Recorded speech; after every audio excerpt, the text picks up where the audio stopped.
Hi guys, Ape here of the PocketBot Collective. And today we're going to have a look at another classic Beast Wars figure.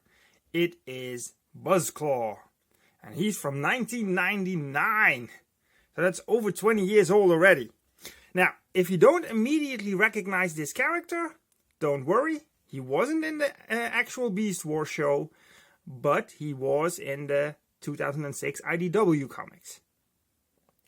But before we have a look at him, let's see what he comes with.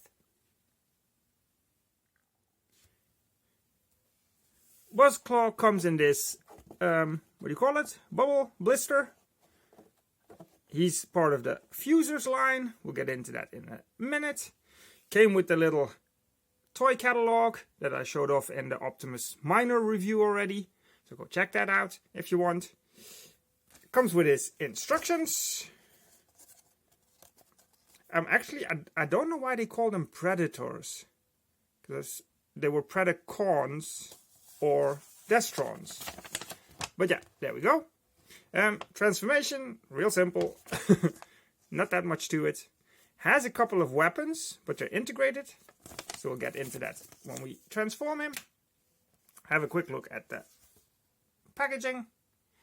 There you go for the artwork. And if we turn it around, some specs, some more toys from that line. Terrogator is up on the channel already. So there you go. That is it for the packaging. Now, straight off the bat, just for a size comparison, so you know what size this figure is, because he's a basic class size, which is what we kind of nowadays call legend class and core class. So here he is with a standard Iron Factory Carbot, run amok, and with a Hasbro legend class bug.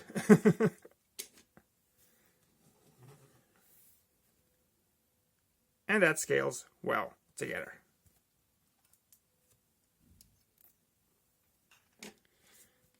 That's as far as comparisons in alt mode go.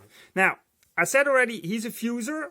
He's not that clear of a Fuzor, kind of like Terrogator, where you can believe that it's an actual animal, the way he looks. What might give it away is that these are definitely not insect legs, because everything screams insect, except for these legs maybe, and that is it. He's a fusion of a praying mantis and a lizard. But besides the legs, there's not much lizard-like to him.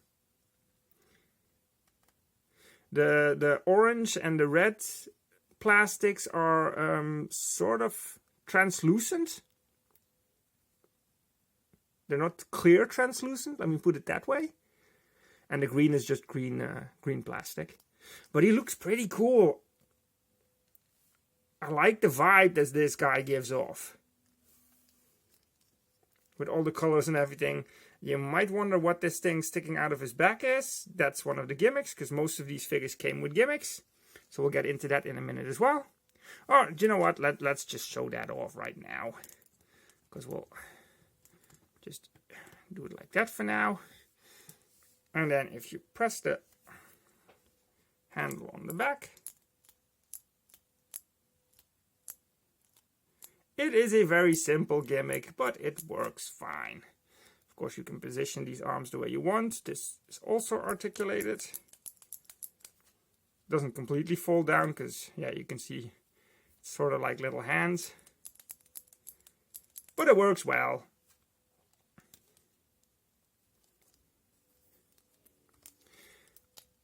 Other articulation, because these are on ball joints. This is just a hinge. Legs are ball jointed, and hinged for the foot. And these are his robot legs hanging down. You can move them as well if you want. There you go. Oh, and the wings are also ball jointed, so can also have the wings out. Whatever you like, you can do. Yeah, I don't know what else to say about this this mode, really. I like the look of it. I don't know if it's for everybody, but I like the use of plastics that they did. It makes them really pop. So yeah. If we want to go to transformation, you don't need to take anything off. But just to show off the options, I will take some stuff off before I transform him. And that is this tail section. There we go. That's also where the little Predacon logo is. Come on, focus. There we go.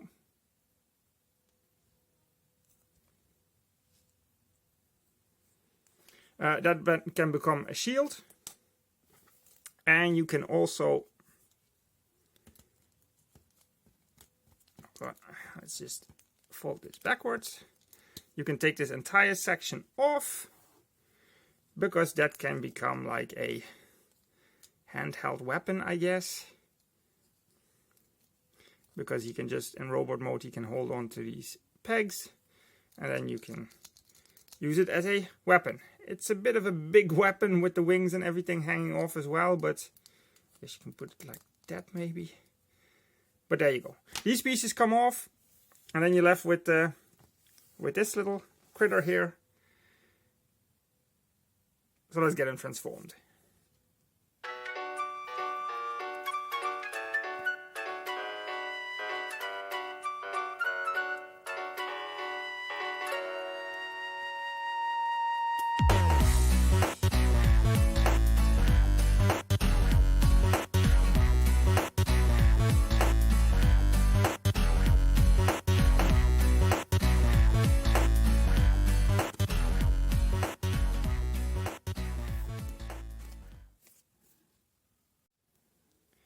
And that is Buzzclaw transformed. Nice and easy. Nothing too complicated. Looks good as a figure, in my opinion. Again, let's have a look at that head sculpt. I hope it'll focus on it. Come here. There we go.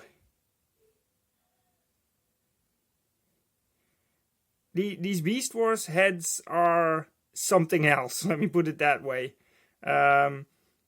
It's taken me a while to get used to it, especially if you're a G1 kid, so to say. Then this is quite the departure from the standard robot heads, but they've really grown on to me. And nowadays it's like the more menacing they look, the cooler I find them. So yeah. Articulation, again, this is still all the ball joints. This has all ball joints and a hinge at the foot, so you can get all the range of motion you would want. Now, as far as his weapons go, oh, by the way, this transformation he also has a waist swivel, which is nice. And I cannot remind you guys enough, but these toys are over 20 years old. The amount of articulation these basic class figures have, it's ridiculous. But yeah, there we go. You can see a little peg on his arm here. That is to hold this shield. Or you can stab somebody with it. I don't know. And then the other one. I'm not sure if you can hold it both ways. I think so. Come on, stretch your arm, buddy. Because we need some access here. You can hold it. Hold on, let me try and put it the other way around, because then I can get the wings out of the way a bit. There we go. So yeah, he can hold it. The gimmick does still work.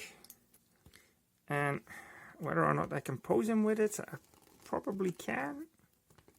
Because like I said, articulation wise these guys are great. So even with a massive weapon like that, we can still get him to stand fairly easy. But I don't display him like this. I actually display him in bug mode half the time because I really like the bug mode. And if I display him in robot mode, then we reattach the tail section. There we go. Because it just hinges back. And then we reattach this section just by clipping it on there. There we go.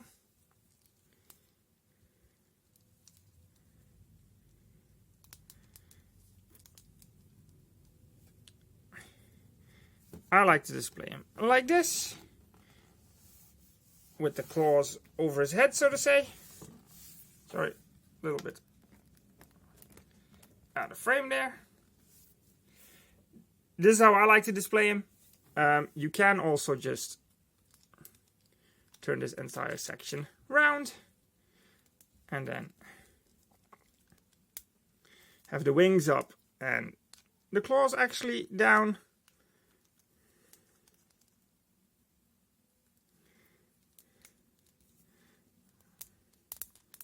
Like that. Then he has like 4 arms. Can do. I don't like it that way. I like it the other way around, the way I just had it.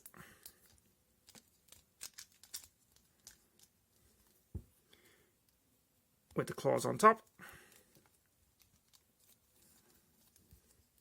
And it looks a little bit more like he was in the comic as well. So there we go for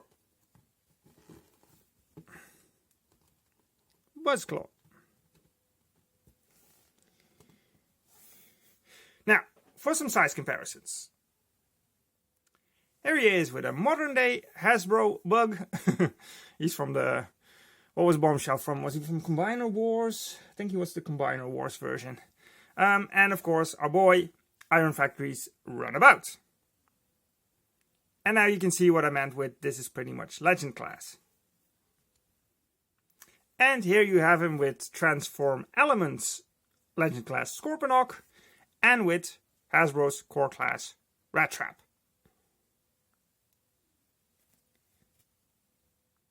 And that's about all there is to say about Buzzclaw here. I really enjoy this figure. I like the way he pops, the way he looks, the way he poses in both modes. The gimmicks work fine for him. So yeah, this one is a definite recommend for me. I can't wait to get more of the bugs from the old line, so to say. So yeah, let me know what you think of him. I'll quickly pull in Transform Elements Black Arachnia here as well for size comparison. Just a little last one, so to say. And next up, I will be reviewing the Legacy Buzzsaw, who also nicely fits in with all these critters. So there you go. That is it for me for now. Thank you guys for watching once again. And I will see you next time.